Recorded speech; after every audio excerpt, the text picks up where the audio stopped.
In this segment, where we're going to return to the Alexander the Great's empire that he has now built and he lived to see constructed, but did not live long enough to see it thrive. In this map that we showed earlier, and we'll use it again here, we have this idea of how large the empire he created was. That there's a significant, he's on 3 different continents, the way we think of that. He also is controlling multiple numbers of languages and different peoples and different cultures.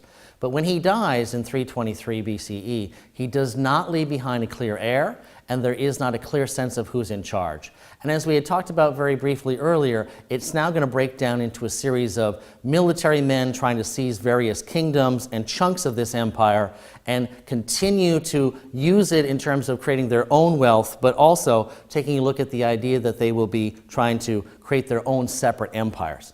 So now, we go back to this idea of this is the creation of a Hellenistic world. And what we mean by that is simply a Greek-like world. The Greeks control the military situation, political situation, and the economic situation in many of these new city-states, as well as these new empires and kingdoms. And they're going to be the sort of the lingua franca, as we say. The language that's in common amongst the elites will be Greek. And if you do not learn Greek or dress like a Greek or act like a Greek, it's doubtful that you're going to be able to break into the sort of the upper echelons of society, the elite classes. That is seemingly reserved for Greek peoples.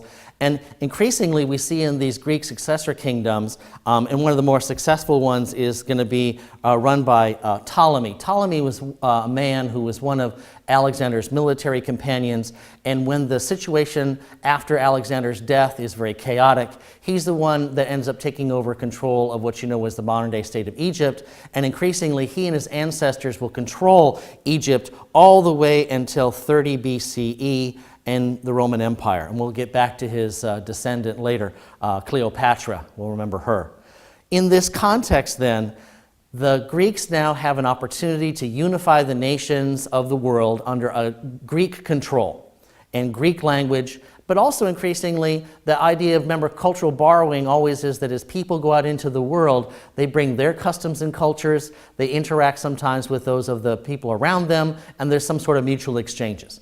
The Greeks, remember, had that idea earlier of the sort of like, well, we're Greek and everybody else is a barbarian. So there is a barrier between the full integration of the Greeks and the people they now control. It's not going to happen seamlessly. It's going to happen very slowly, if at all. And for the most part, in many places, since Greek superiority is already an issue, they're going to continue to maintain that. All right? So in the context of what we're talking about, all those different empires now, all those different city-states and other areas that are now under Greek control will break into pieces over time. And of course, Ptolemy's Egypt is one of the bigger ones and more important ones. There are others, but I'll leave it to the textbook that you're using to see some of the rest of those as examples. But the one in Ptolemy's Egypt is probably the one that's most important and famous for us and stands for the rest. But now they have a common Hellenistic urban culture.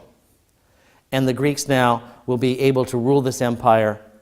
Ptolemy here, and here's a bust of him. Ptolemy will be the first of a series of emperors and pharaohs in the Egyptian context who will control Egypt and have a very important Greek city-state base at Alexandria, the city that's founded at the delta of the Nile, and will continue to control the traditional Nile River Valley, where the vast majority, of course, of the Egyptians live, and assume the entire idea of the pharaoh. In time, Ptolemy, as a military leader from Greek culture, is going to become increasingly like his subjects in Egypt. And remember, in some of the earlier dynasties of Egypt, what had happened was that the royal family of the pharaoh was considered so sacred, so divine, and so connected to the deities that oftentimes they married siblings. Siblings married siblings within the traditional Egyptian culture. That's not something that was predicted in Greek culture, but increasingly as Ptolemy is in Egypt, under the influences of Egyptian ideas, increasingly he is going to, and his family as well, adopt the various ideas of Egyptian culture and society to help blend in. But they're always going to maintain a sort of distinctive Greek culture, especially in urban areas where they have political control.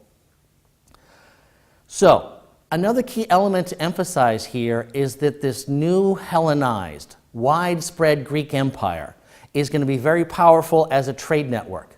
Now, the major traders who are carrying goods and services all around the empire have a common language, Greek, and a common series of cultural ideas and dress and fashion and behavior issues, so that the idea of doing business actually gets easier. You don't have to have a series of breakdowns by language and things like that. Instead, you have a much more of a commonality, and things seem to get done a lot faster. And also with the basic security issues, with the Greeks in charge in all these areas of Alexander's old empire, for a business person and for a business activity, it's safer. There's a more guaranteed security, and if there are some legal issues or problems, then you can work it out in Greek or have the opportunity to at least discuss issues. It just is going to make things easier, and it's going to help foster trade.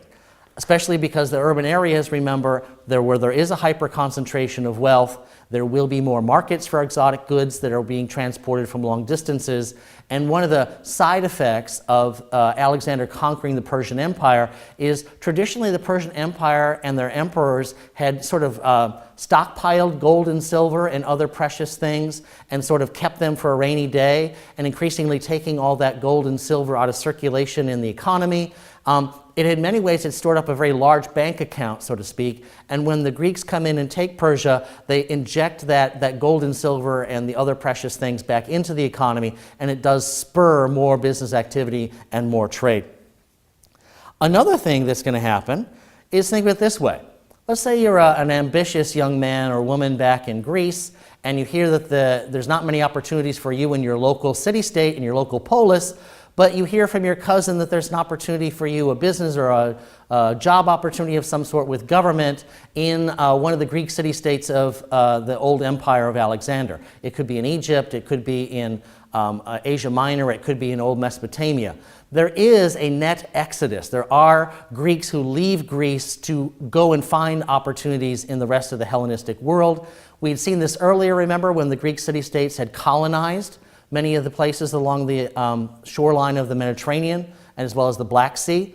So the idea of exporting Greeks from Greece is not a new idea, but here's the next wave of them as they go out and find opportunities in this larger, now more stable Hellenistic empire.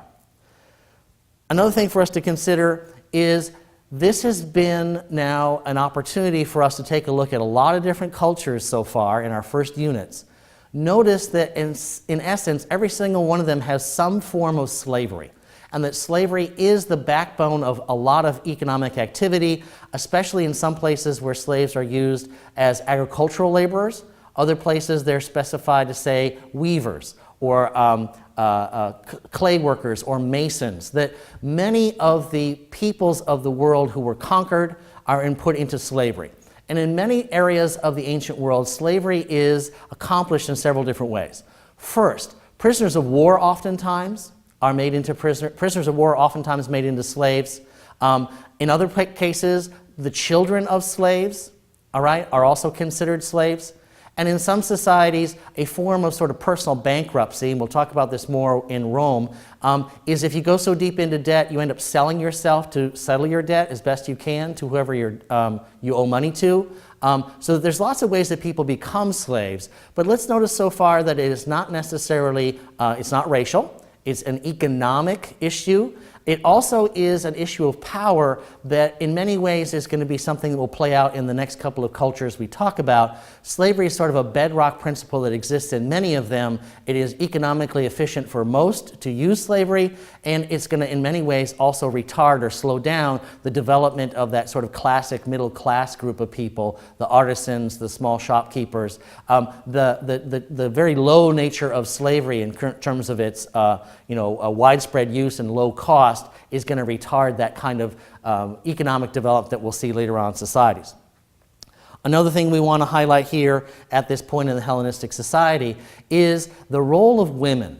As you had seen earlier, say in Sparta, women had been called upon to do various family business activities and to conduct, sale of land or that sort of thing. They had been empowered by their families to do things, not in a sense that the women were equal, but out of the sense that all the Spartan men are involved in the war or in civic government, and somebody has to get the job done. And of course, Sparta had its own slavery system, and then of course women. In this Hellenistic society we're talking about now, there are expanded roles for women, especially from the elite classes who are involved in long-distance trade families or in military families. And you'll start to see the rise of women in terms of showing up on some coinages of some of the ancient empires we're talking about. Also, the daily role of women in terms of supplicating or asking for favors from the government, writing letters through a scribe.